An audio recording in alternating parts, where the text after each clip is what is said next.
ये सखी हमर सजनमा बम काली रिकॉर्डिंग स्टूडियो मानसी हमर सजनमा दोसर मान लगे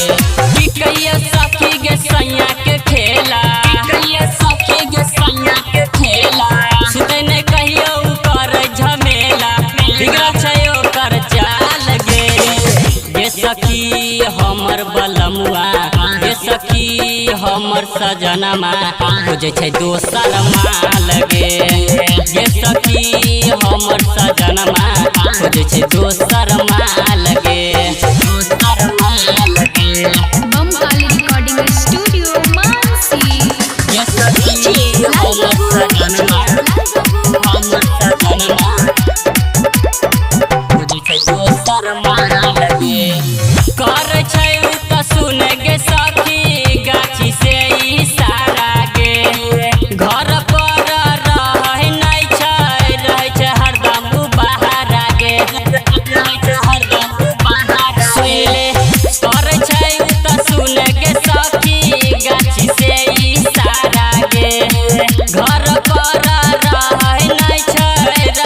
हरदम बाहर गे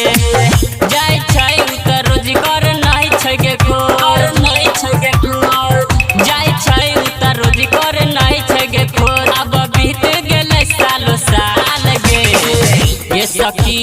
हमर बलमुआ ये सखी हमर सजनमा खोजे छै दोसर माल गे ये सखी हमर सजनमा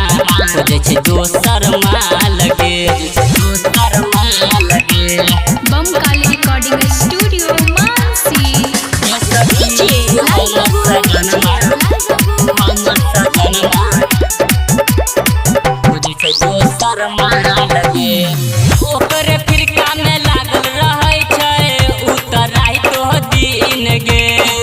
वह चिंता से आबै नै छै हमरो तह नींद गे हमरो तह नींद गे